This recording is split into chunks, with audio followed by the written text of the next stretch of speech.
성경 한 구절 보도록 하겠습니다. 마태복음 1장 16절입니다. 마태복음 1장 16절입니다. 제가 읽겠습니다. 야곱은 마리아의 남편 요셉을 낳았으니 마리아에게서 그리스도라 칭하는 예수가 아니라. 예. 아시는 것처럼 이제 그리스도는 삼직이 통합이 되는 겁니다. 선지직과 왕직과 제사장직이 그리스도를 통해서 다 통합이 되고, 이제 아까 읽었던 부분이 마태복음 1장이니까요. 그리스도의 증거가 구약에 근거하고 있다는 내용이 이제 4장까지 나오고, 5장에서부터 이제 28장까지 그리스도에 담겨 있는 세 가지 직이죠. 그리스도에게 다 통일이 된 세 가지 직, 선지직, 왕직, 제사장직이 마태복음 5장에서부터 28장까지 쫙 진행이 됩니다.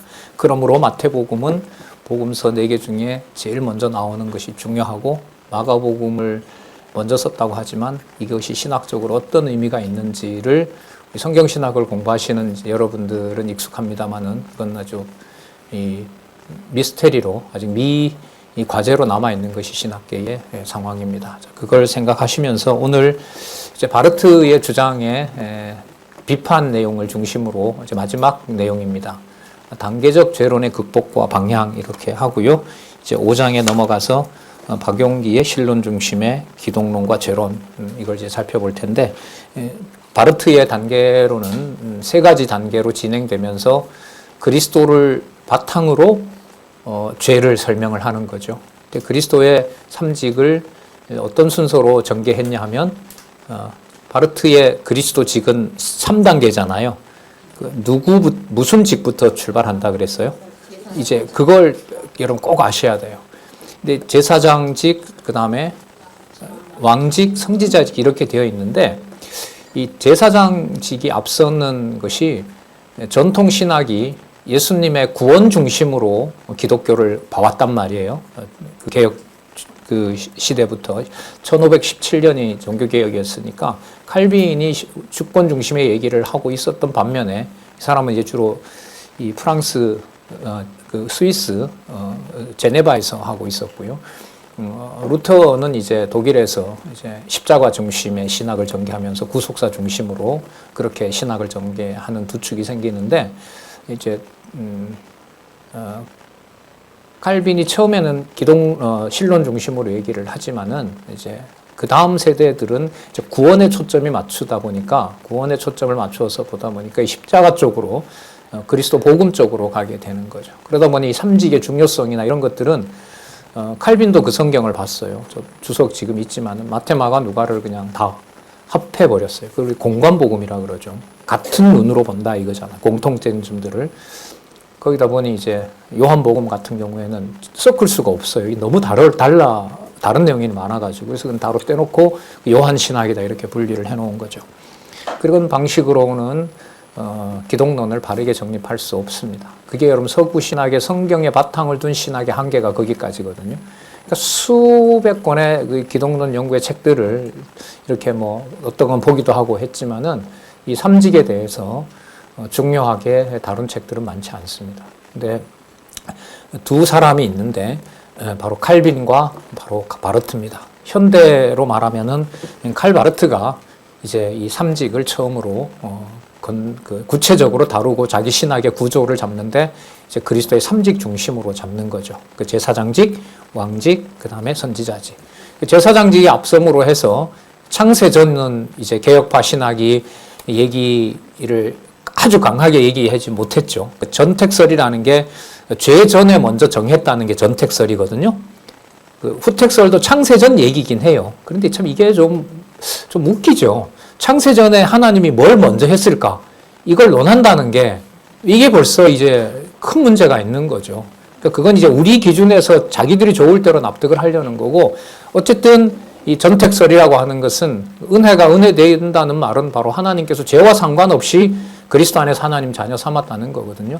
그걸 칼빈도 주장을 했지만은 칼빈은 계속해서 자유의지를 열어놔요. 이 연구를 지금 광주에 우리 계시는 한경진 목사님이 이 성경신학을 바탕으로 비판하고 이번에 아마 거의 지금 임박해 왔습니다.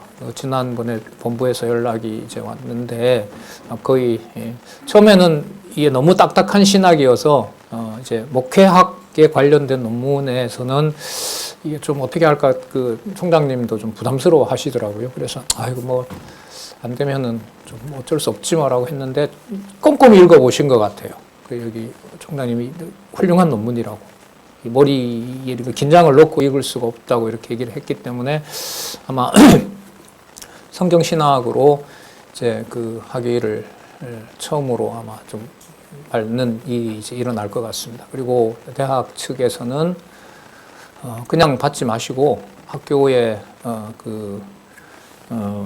그 방침은 공개 강좌이기 때문에 그런 절차가 진행되면 마지막에는 신학자들이나 목회자들을 모시고 사람들에게 공포를 해라.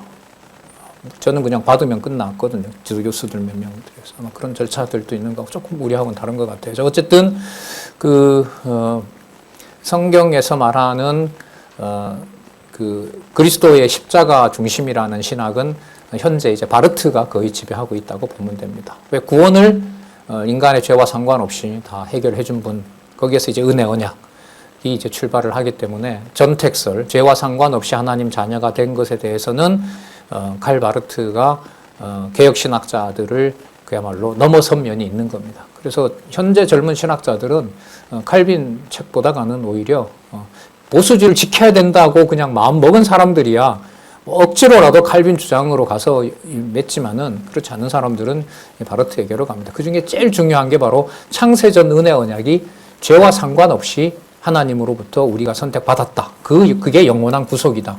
이걸 확실하게 증명을 했기 때문에 그 면에 있어서는 은혜 언약에 있어서는 어떻게 보면 성경신학에서 성경적 받침을 두고 주장하는 성경신학을 빼고는 현재의 가장 강력한 은혜 언약의 토대가 된다고 보시면 됩니다. 미국의 제일 큰 교단이 장로교가 아니고 침례교단이거든요.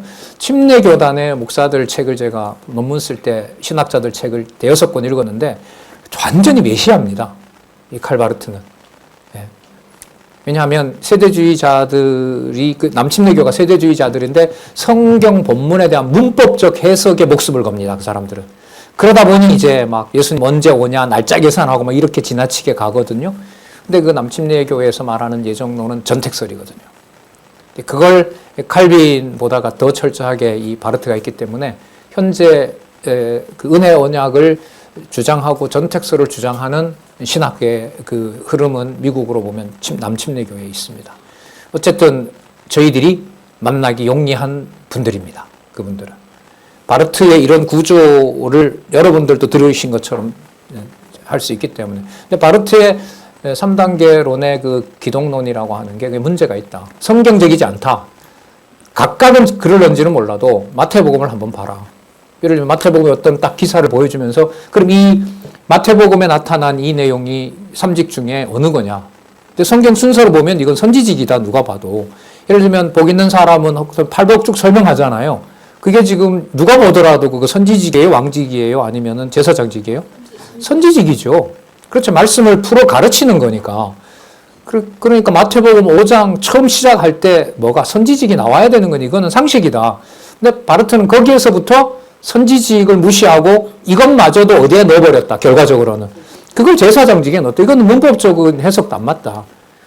이게 여러분 우리가 이제 마태복음 이 구조를 가지고 있는 것이 보통 사건이 아닌 거죠. 그리고 그것 따라서 신앙생활하는 것이 성경적 기독론을 바탕에 두고 공부하는 것하고 관계가 되고요. 그럼 이게 나중에 그 사도행전이나 로마서에 가서 로마서를 볼 때도 그리스도라는 말이 나올 때 성경의 근거가 선지직, 왕직, 제사장직으로 되어 있기 때문에 로마서에 그리스도라는 그 직이 나온다 하더라도 마태복음에 있는 그 순서에 따라서 우리는 생각할 거 아니에요. 근데 바르트는 그런 게 없고 예수가 나오면 전부 무슨 직부터 제사장, 그게 그러면 다 들어가냐, 그 구조가. 마태복음 1장이 그 구조에 들어가고 2장도 다 들어가느냐, 그러면. 그건 대답을 못 하죠. 그 질문을 하면 할수록 더 이제 미국에 봉착하는 거죠. 그러니까 단편적으로는 성경의 근거를 계속 제시합니다, 바르트가. 바르트 책이 막 1200페이지 가는 이유가 바로 어디에 있냐면 자기 논리를 쓰다가 칼빈을 끌어들여야 되고 칼빈이 극복하지 못한 부분이 있는 건 다시 또 비판해야 되고 그러다 보니 또 역사적으로 어떻게 됐는지도 살피고 근데 그 문제를 나는 성경에서 인용한다고 하니까 그 다음부터 성경 강론이 되고 그러니까 본인 주장에 대한 근거가 뭐 5페이지, 6페이지 이렇게 넘어가고 10페이지 이렇게 넘어가는 거예요. 그 10페이지 속에는 이제 신학과 성경 주석이 싹 들어있는 거죠. 이걸 그래서 본인 결과가 그거 아니에요, 결론이? 내가 전개한 이 화해론이 창세전 은혜 언약을 내가 방식으로 주장했던 이런 게 빨리 와서 이걸 누가 극복해 줬으면 좋겠다. 내가 한 이 신학이 극복되기를 나는 원한다. 여러분 소개해 드렸었잖아요. 그 바르트의 직접 인용을 제가 말씀을 드린 거죠. 그래서 이제 마지막으로 단계전 죄론의 극복은 반드시 극복이 돼야 되고 그 극복해 가는 방향이 어떤 것인지를 이제 여러분들에게 소개를 하면서 이제 바르트에 대한 부분은 이제 전체 다 마치도록 그렇게 하겠습니다. 265페이지에 보시면은요. 첫 번째 줄에 보시면은 그리스도의 삼중직 구조에 바르트가 짜놓은 제사장직, 왕직, 선지자직 그 구조 그리스도직 삼중직 구조에 그리스도 삼중직 구조의 한계와 문제점은 그 자체로 머물지 않고 그리스도의 두 번성론에도 영향을 미치면서 나사렛 예수의 역사성도 영원성의 도구로 전락시킨다. 그러니까 바르트가 그렇게 제사장직을 강하게 주장하는 근거가 뭐냐면 모든 것을 전부 영원성으로 돌려요. 그 영원성으로 돌린다는 말은 영원성에서 창세전 영원한 하나님의 사역은 제사장직이 되는 거예요. 그러니까 무슨 말이 되냐면 영원한 구속이 있었는데 그 직은 무슨 직이 앞서야 돼요? 바르트는 제사직이 앞서야 돼요. 그러니까 만인 구원론이 되는 거예요. 결과적으로. 만인 구원론을 극단적으로 밀고 나가면 마귀도 구원받습니다. 악 자체도 구원해줘야 돼요. 왜? 제사장직을 가지고 모든 것을 창세전에 했기 때문에. 그런 논리적인 이제 공격을 받는 거죠. 그걸 실제로 이어받은 사람이 그 장신은 여러분 크게 두 파인데요. 장로회 신학교에 우리 자녀나 후배들이 가게 되면은 그 신학의 성격은 알려줘야죠. 한쪽은 칼 바르트입니다. 은혜 언약을 얘기를 해요. 근데 은혜 언약이 만인 구원론을 열어놓잖아요. 제사장직이기 때문에 다 구원시켰을 거 아니에요. 그러면 이제 극단적으로 가면 아까 누구도 구원받는다고요? 사단도 구원받는다고 하는 논리가 성립하는 거예요. 논리가 성립하는 거예요. 그걸 주장하는 사람이 누구냐면 몰트만이에요. 미리겐 몰트만이 또 독일 신학자거든요. 가장 인기 있는 신학자 중에 한 사람이에요. 몰트만은. 그러니까 그 사람은 이제 환경운동 주장하고요. 더 급진적이죠. 그런데 이제 한국은 잘못 알려져 가지고 제가 봤을 때 더 급진적이고 인본주의로 가는 것은 몰트만이라는 신학자거든요. 그 사위가 우리나라의 그 연세대학교에 있었던 김균진 교수라고 계세요. 아주 오래된 그 몰트만 제자인데 여기가 몰트만 사위이기도 합니다. 근데 그걸 통해서 이제 우리나라의 그 몰트만이 알려졌는데, 극단적인 주장은 이제 이 세상도 생태계적으로 보호하고, 그리고 사단도 극복하고, 이렇게 해서 만인 구원론이 늘 이어갔다. 이런 식으로 신학계에서는 얘기를 해요. 완전히 비성경적으로 가는 거죠. 자, 그런 흐름 속에 있기 때문에, 바르트의 영원성이라고 하는 것을 창세전 하나님의 영원한 언약을 얘기한다고 해서 그게 제가 알고 있는 또 여러분이 알고 계신 성경신학에서 말하는 바로 그런 영원성은 아니다라는 거 여러분이 질적으로 순서야 창세전 은혜 언약이 맞지만 그 창세전 언약이 삼중직 가운데 제사장직이 다 지배하는 그런 구조의 창세전 은혜 언약은 아니다. 여러분 이게 실제로 중요합니다. 그 에베소서 1장 3절에 찬송하리로다. 하나님 주 예수 그리스도의 아버지께서 우리를 누구 안에서? 그리스도 안에서 복주사라고 했을 때 그럼 그리스도 아니라고 했을 때 선지직을 말하는지 왕직을 말하는지 그 다음에 제사장직을 말하는지 어떻게 알아요? 그럼 성경적 근거를 대라. 그리스도가 얘기할 때 도대체 그리스도의 삼직은 어떤 식으로 구성되어 있느냐 라고 했을 때 마태복음에 나타난 그 구조대로 증명을 해야 되는데 바르트식으로 된다면 뭐가 되는 거죠? 보편 구원론자가 안 될래야 안 될 수가 없는 거예요. 그래서 여러분 신학적 논의라는 게 이런 면에서는 상당히 어렵죠. 외국 신학자들의 주장을 한국말로 번역해서 그 사람의 의도를 파악해서 정확하게 비판을 하고 성경적인 대안을 제시하고 이거 누가 그래요? 너 박 강사님처럼 철학도 공부하고, 아니, 성경신학 공부해서 너도 그렇게 하면 이제 엄마가 좀 후원하겠다 이러니까, 엄마, 20년나 공부 못해. 너무 오래 걸린다는 거죠. 유튜브 강좌 4,000개 넘잖아요. 웃을 일이 아니라 우리 다 책임지셔야 돼. 이거 어떻게 소개해 드릴 거예요?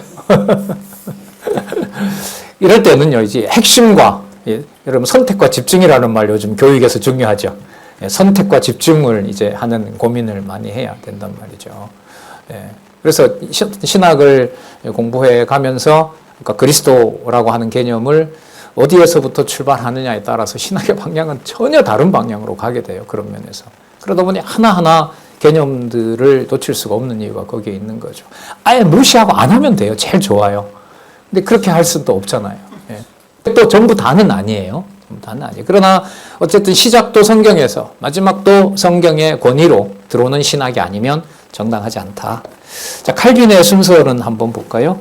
칼빈의 순서는요. 칼빈의 설명을 좀 볼게요.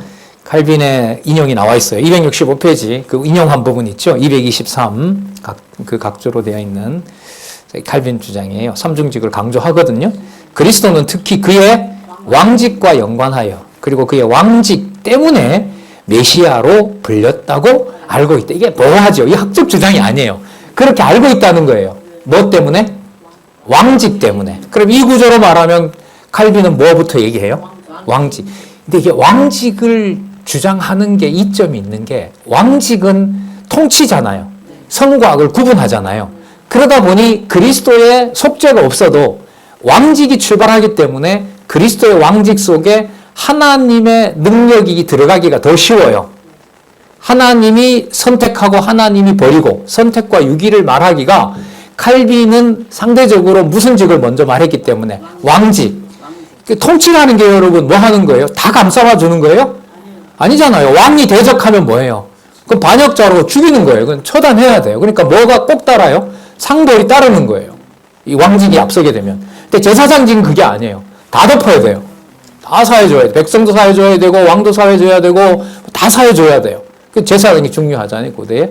근데 칼빈 같은 경우에는 이게 참 재밌는 게 뭐 이게 사소한 것이 될 수 있지만 왜 바르트는 칼빈은 이렇게 왕직을 주장을 했는데 본인은 제사장직으로 갈 수밖에 없었느냐.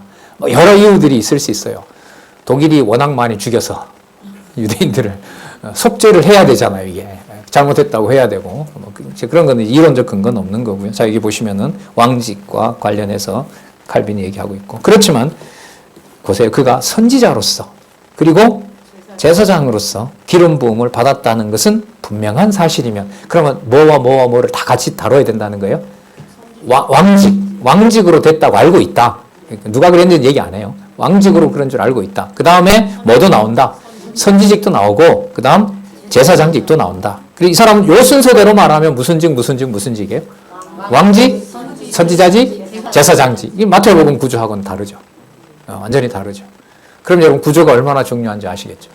여러분, 자, 근데 칼빈은 그럼 그것만 주장을 하느냐? 다른 데서는 또 다르게 주장을 합니다. 266페이지 보시면 266페이지 세 번째 줄에 보면 칼빈은 왕직과 선지자 직분을 분명하게 구분하지 않는다.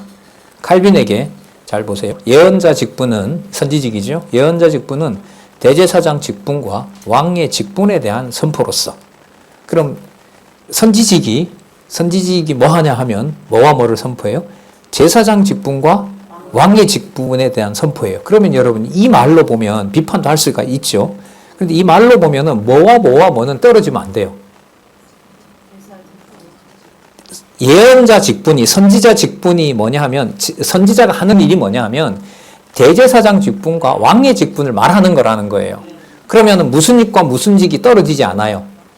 선지직과 그 다음에 대제사장 직과 그 다음에 왕의 직분이 뗄래야 뗄 수가 없는 거예요.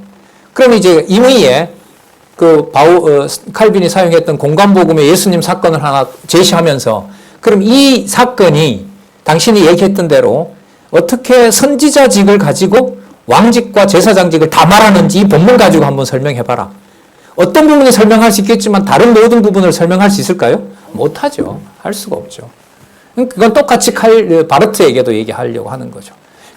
예를 들면 칼빈에게 던졌던 질문은 똑같이 바르트에게 마태복음 몇 장에서부터 몇 장까지 사건이 이런 순서로 가고 있다. 그럼 이 순서를 당신이 얘기했던 대로 선지자직을 중심으로 해서 거기 왕직과 제사장직이 하나로 통합되어 있다는 거 한번 다 설명을 해봐라. 설명할 수 있을까요? 못합니다. 설명할 수가 없어요. 오래된 옛날 어떤 선생님 한 분 계셨는데 성경 개론 구조를 왜 꼭 그런 식으로만 얘기를 하려고 하느냐. 다른 구조가 있을 수 있지 않느냐. 그래서 그러면 선생님은 다른 구조가 가능하다고 보십니까? 가능하죠. 제가 한번 짜와 볼게요. 짜오세요. 그러면. 그렇게 해서 이제 한 달 후에 만났습니다. 그래서 마태복음 1장만 해왔더라고요. 마태복음 두 장인가? 누가복음인가? 기억은 잘 안 나는데 그 두 장을 해왔어요. 그래서 이게 지금 맞는지 아닌지도 이게 논란이 되고, 제가 질문을 드리면 논란도 되고, 이런 식으로 구조를 짜서 앞부분에 있는 것과 뒤에 있는 부분이 다 하나로 통일되겠습니까? 집사님, 선생님. 이렇게 무모한 것 같다고 제가 볼 때는. 이러지 마시라고. 그래서 일단은 따라가서, 이 사람이 주장하려는 게 본 저자의 의도가 이거구나. 일단 그걸 포착하시고, 그 다음에 전체적으로 비판을 하고, 마지막에, 그럼 나는 대안을 이렇게 제시할 거다. 사실 여러분 이 책의 마지막에도 우리 잘 아시겠지만 김기웅 목사님이 짜놓은 성경 개론 구조가 있거든요. 그 구조를 본인이 짠 건 아니고요. 이미 있었던 또 성경의 구조를 짠 신학자들이 있어요. 그걸 참조해서 이제 성경 신학의 개론에 있는 용어를 사용을 하면서 이렇게 막 혼합시켜 놓은 구조가 있거든요.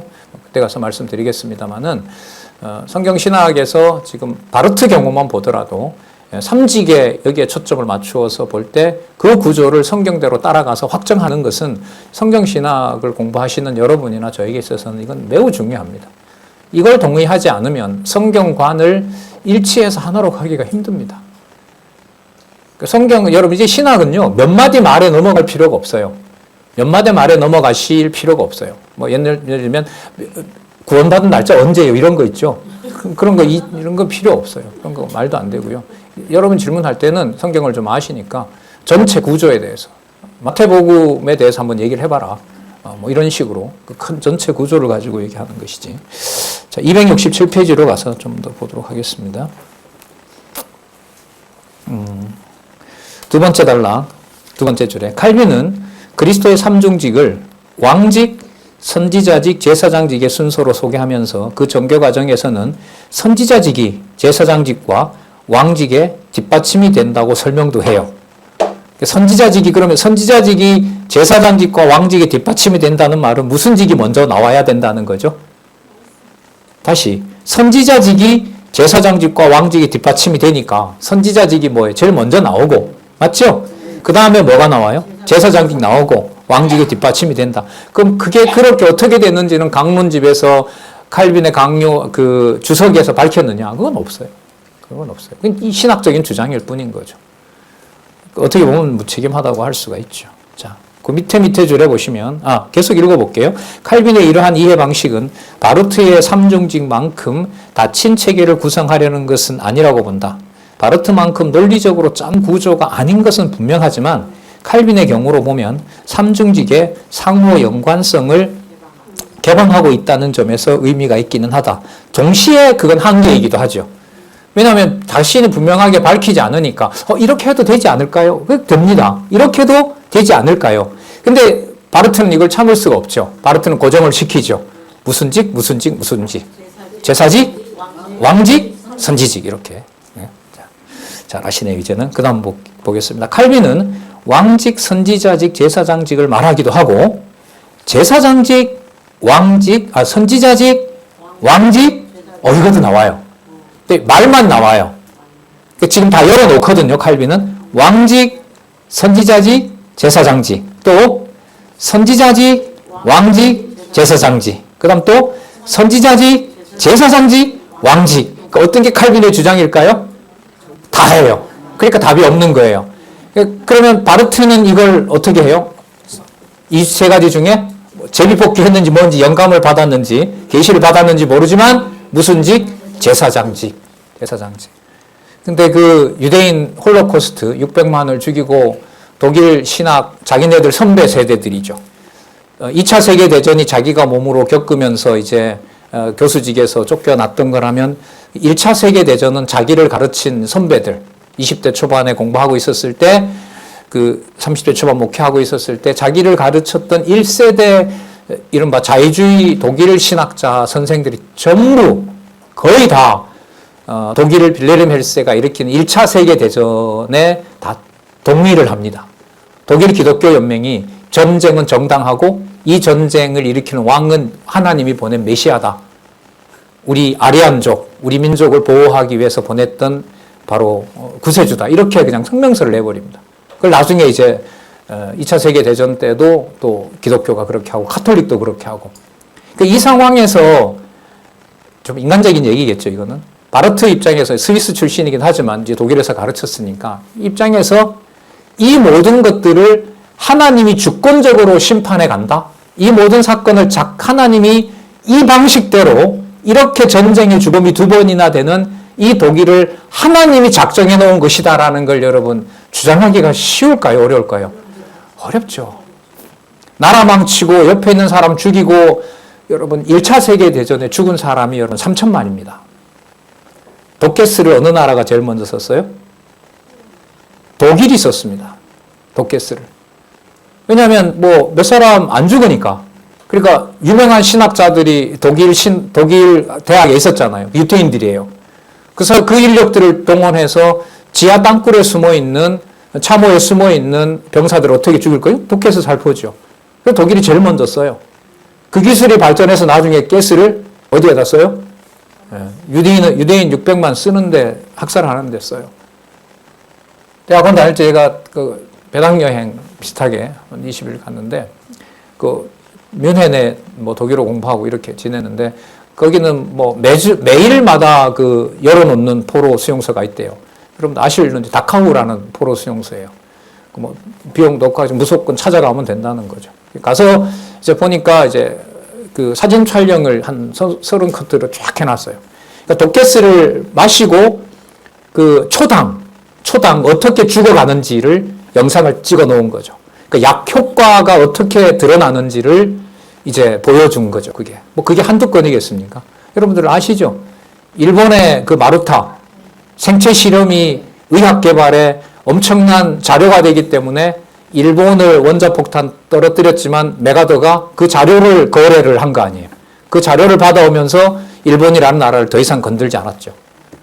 마찬가지로 독일의 그 화학전 그게 그 의학 기술에 도움이 많이 되는 어떤 그런 일들도 벌어지잖아요.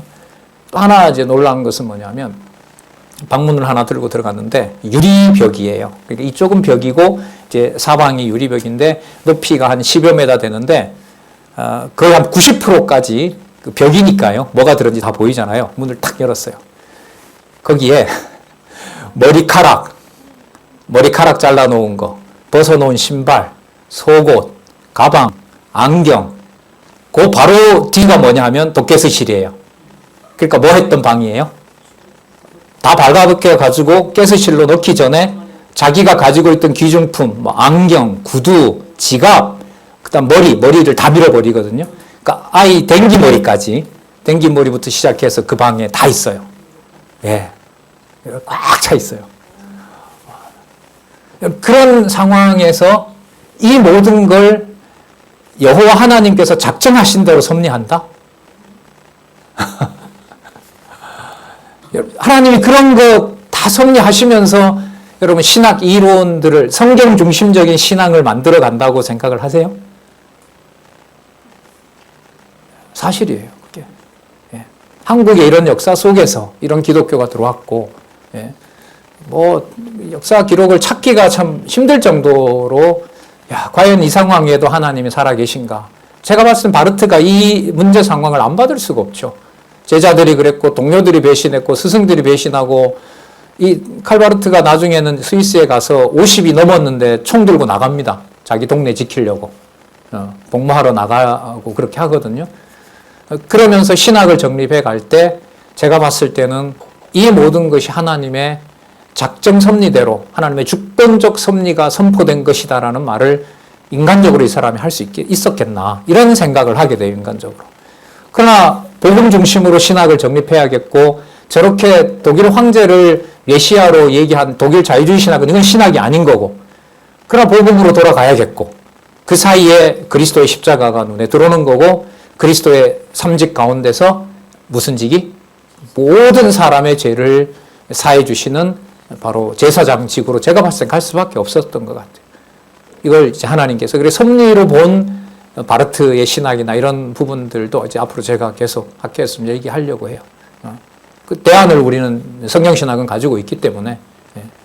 자, 267페이지에 보시면은 칼빈은 이 세 가지 직을 다 열어놨고 바르트는 이걸 하나로 다 모아버렸다.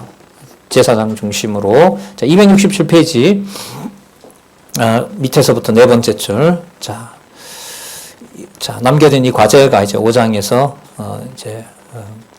박용기와 신론 중심의 기독론과 재론 이렇게 이제 저는 전개를 했습니다.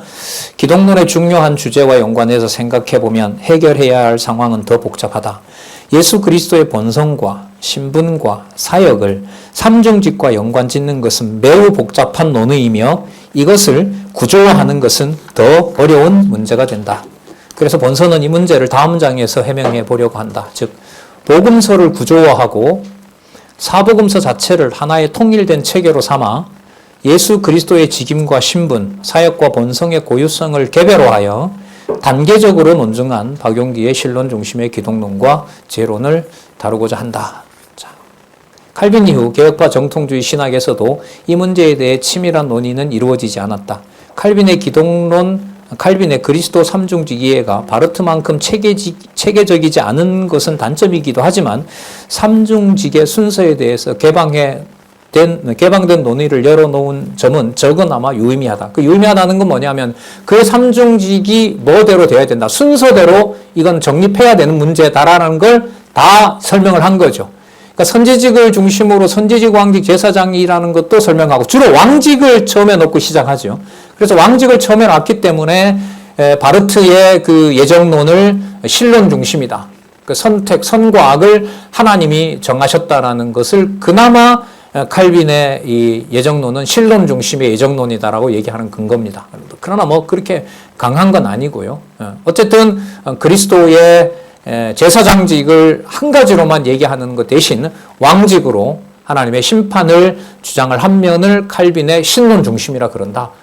그게 그러나 성경 신학적인 관점에서 봤을 때는 그 신론 중심이라는 게 여러분이 알고 계신 그 여호와 중심의 성경 구조 중심의 그 신론을 말하는 것은 아니다. 근데 이게 500여 년이 흘러서 지금 여러분이 만나고 있는 창세기부터 계시록까지 논리적 구조로 완성되어 있는 그 성경 구조의 바탕, 바로 그게 거기에 바탕을 두고 전개하는 신학, 그걸 우리가 The Bible Theology, 성경 신학이라고 얘기하죠. 전 거기서 이제 극복이 됐다고 봅니다.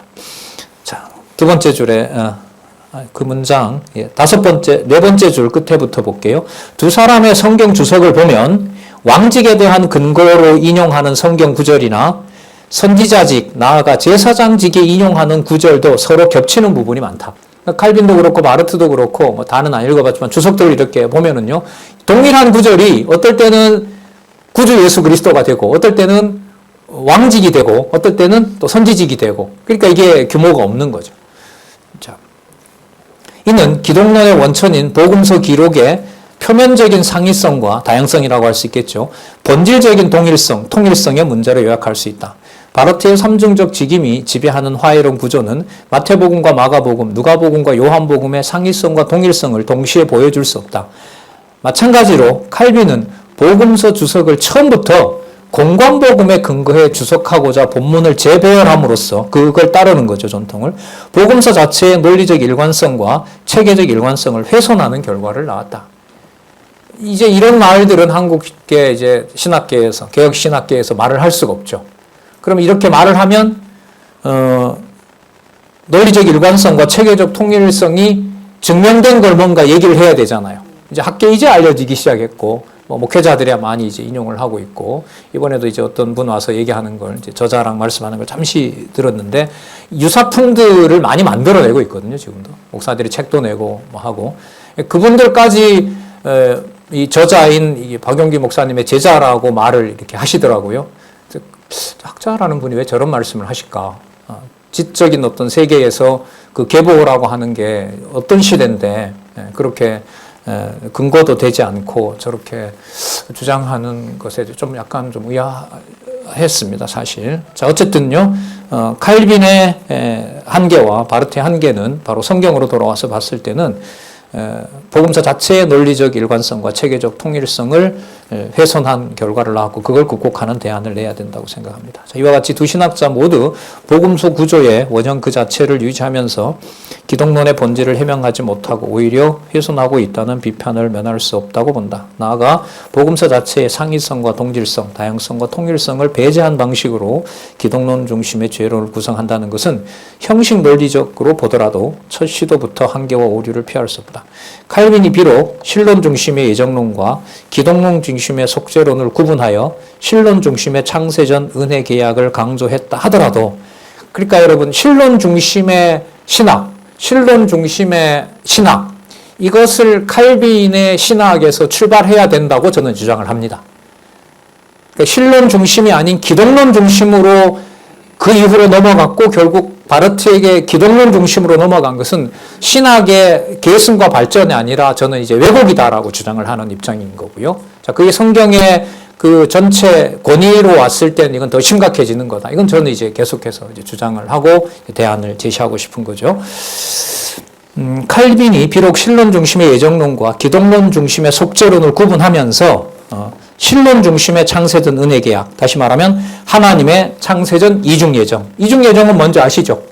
선택과 유기. 아시죠? 그게 이중 예정이에요. 자, 그걸 주권적으로 취할 자 취하고 버릴 자 버렸다는 거. 하나님의 창세전 이중 예정을 강조했다 하더라도 복음서 진리 자체를 임의로 편집한 공관 복음을 사용함으로써 기독론의 핵심 진리를 자신의 의도와 무관하게 왜곡하는 치명적인 약점을 드러냈다고 본다.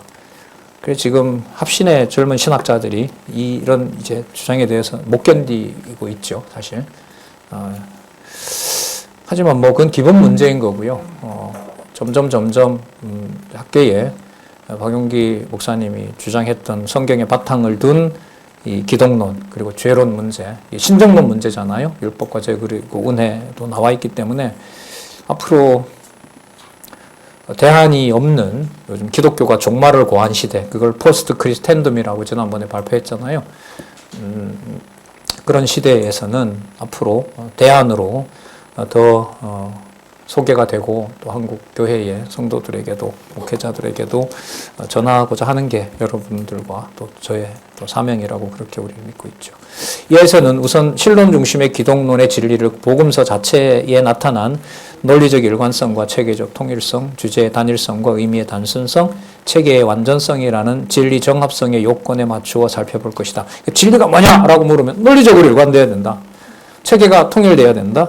그리고 체계가 통일된다면 A에서부터 Z까지 주제가 단일해야 된다. 여러 말 하면 안 된다. 한 문장으로 요약이 돼야 된다. 그러므로 창세기부터 계시록까지는 정황무한 하나님의 말씀이다. 그 요건이 충족되지 않으면, 그러면 바르트든 칼빈이든 모든 자기네들의 자신의 의지가 담긴 신학적 주장들이 이 모든 요건을 다 충족하고 있느냐? 충족할까요? 못합니다. 그런 면에서 탁월하다는 겁니다. 자, 그걸 같이 확인해야 본문을 통해서 여러분들이 같이 공부해 하기를 원하는 거죠. 이런 주장만 가지고는 자기에게 열매가 되지는 않거든요. 거듭 저는 이제 이런 학계나 이제 여러 이제 학자들이나 이렇게 만나면서 이걸 이제 논문으로 제시하고 뭐 반박도 받고 제시를 하고 뭐 외면도 당하고 하지만은 저는 저에게 준 방식으로 그렇게 하는 것이고요. 여러분이나 저나 공통점은 기록한 말씀이 하나라도 땅에 떨어지지 않는 하나님의 말씀이냐. 그런 구조로 봐야 세계가 보이고 특히 죄가 보이고, 이 주제가 이제 죄론이니까요. 죄 문제를 이런 방식이 아니면은 도저히 설명할 수 없는 것이냐. 그걸 이제 저는 이 책에서 주장을 하는 겁니다. 자, 그러면 그 내용이 무엇인지 이제 곧 살펴볼 텐데요. 이를 바탕으로 신론 중심, 여호와 하나님의 존재와 사역 및 속성의 영광 계시 중심의 은혜 언약의 관점에서 죄론을 논의하고자 한다. 이게 좀 길게 쓴 이유는 바르트도 뭘 말하니까 은혜 계약을 말하기 때문에, 은혜 언약을 말하기 때문에 저는 이제 다르고 하나님 여호와의 존재와 사역 및 속성의 영광 계시 중심의 은혜 언약의 관점에서 죄론을 정하고자 한다. 자, 우리 시간이 좀 남았는데요. 그래 조금 더 보도록 하겠습니다. 제일 먼저 여러분 1절에서 제가 소개한 거는요. 그 273페이지에서부터 237페이지에서부터 284페이지까지 김기욱 목사님 말고 먼저 정성욱 교수죠. 지금 덴버 신학교의 조직신학 교수이고 1994년, 그러니까 지금 몇 년 전이죠? 30년. 맞죠? 네. 30년 전에 나왔던 이제 이 정성욱 교수의 신학과 개혁신학이라는 책에 94년은 그 성경 개론요. 의미 분석 성경 개론 그 3차 개정판. 3차 개정판이 1994년입니다. 그러니까 현재 성경 신학에서 사용하고 있는 그 강론집과 그 개론의 현재 틀이 완성된 해가 1994년입니다. 그 해에 이 정성욱 교수는 성경신학과 개혁신학을 당시에 있었던 신학연구원에 논문으로 제출을 합니다. 먼저 그 연구원이 되셨던 분들의 좀 반대를 했는 상황에서도 어쨌든 이 성경신학과 개혁신학은 통과가 됐고요. 지금 진리의 말씀사에서 출판해서 지금 가지고 있습니다. 기회가 되시면 여러분들 꼭 읽어보시면 되고요. 그 내용들이 성경신학의 논리적 이 통일성, 아까 얘기했던 체계, 논리적 일관성, 체계의 단일성 이런 면들을 그리고 94년이 뭐가 시작이 되냐면 성경 강론집이 시작하는 해입니다. 94년이. 그래서 1권이 몇 년도에 나오냐면 95년에 나옵니다. 자, 그때 성경 개론 3차 개정판 현재 구조의 틀을 거의 결정하고 있는 성경 개론이 완성이 되고, 그 다음에 그 성경 개론에 근거한 강론집 1권이 출판되기 1년 전, 그리고 저자는 이미 시작하고 있었고요. 시작하고 있었던 바로 그 무렵에 앞으로 쓰여질 18권에 대한 성경 신학의 역사적 의의가 무엇인지를 밝혀놓은 부분을 제가 여기다 밝혀놨는데 거의 틀리지가 않아요. 문제는 이 94년 이후부터 지금 30년 동안 이 연구의 박용기 목사님의 연구에 대한 탁월함의 그 이후 30년 동안 지금까지 한 번도 안 나온다는 거죠. 안 나온다는 말은 두 가지 면에서 보는 거죠. 그게 틀렸다고 하든지 틀리지 않았으면 뭐 하다고 해야 돼요? 맞았다고 하든지 그 양쪽에 대한 어떤 그 얘기가 나오지 않고 있는 겁니다. 물론 뭐 사적인 얘기입니다만은 그 이후로 이제 말씀운동 이제 교회 동역자 협회를 결국 떠났고요. 사실 뭐 개인적인 얘기입니다만은 사실 이 책을 쓰고 이 책을 아직 보내주지는 못했는데 제가 말씀을 성경신학을 제가 만나게 된 계기가 두 친구를 통해서 대학교 2학년 때 만났거든요. 그 한 친구가 이 정성욱 교수고요.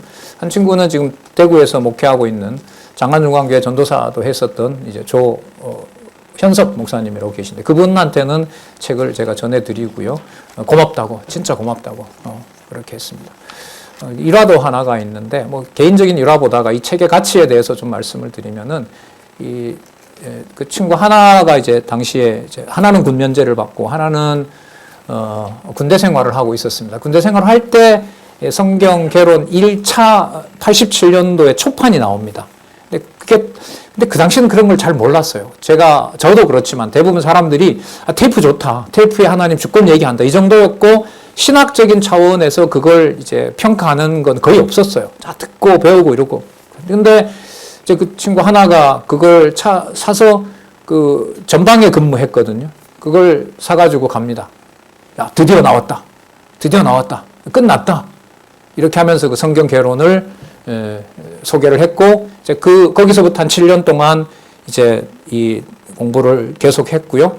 성경신학과 개혁신학이라고 하는 이 책을 냈던 겁니다. 그러니까 이 94년이라고 하는 이 해에 바로 그런 일들이 있었다는 걸 생각하면서 우리 한 5분 남았지만 이 정성욱 교수가 평가했던 이 성경신학, 또 바이블 디알로지도 제가 봤을 때 정 교수가 제일 먼저 사용하지 않았나, 이 번역을 소개하지 않았나 이렇게 이제 생각이 듭니다.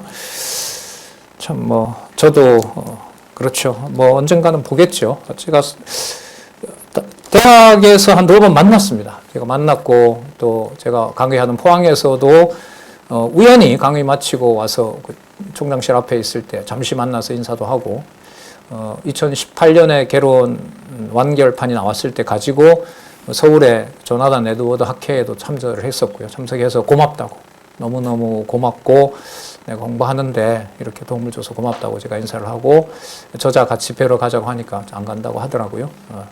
다음 기회가 되면 뭐가 될지. 신학계에서 만나는 게 가장 빠르겠죠. 근데 이쪽 한국의 복음주의나 한국개혁신학회는 참여를 잘 안 하더라고요. 교수는 모르겠습니다. 그것과 상관없이 성경신학은 계속해서 이제 하나님께서 성경 권위를 확증하도록 하는 도구로 쓰고 계신다는 겁니다. 자, 273페이지. 거기는 이제 이 저자의 어떤 성경신학에 대한 설명이 나오고요. 아까 조금 전에 이 정성욱 교수의 평가를 먼저 얘기했기 때문에 그 사람이 얘기하는 부분부터 한번 먼저 보겠습니다. 279페이지 한 부분 먼저 보도록 하겠습니다. 279페이지 위에서부터 첫 번째 줄에 먼저 정성욱이 어떻게 성경신학을 접하였으며 그가 저술한 성경신학과 개혁신학이 어떤 연구인지 알아보자. 자, 볼까요? 필자가 박용기 목사님의 성경강론 테이프를 처음 듣게 된 때는 1985년 2월 초였다. 하나님께서는 만 10년 동안 성경을 통하여 하나님이 어떤 분이신가를 깨닫고 경외하도록 섭리해 주셨다. 참으로 감사한 일이다. 본서를 통해 성경의 위대성, 진리성이 선포되고 언약사적 성경신학의 가치가 증거되기를 바라며, 신학적으로 출판된 어떤 문헌으로 보면 이 저자 말고 연구서로 보면 이제 정성욱 교수가 이런 개념을 처음 썼습니다.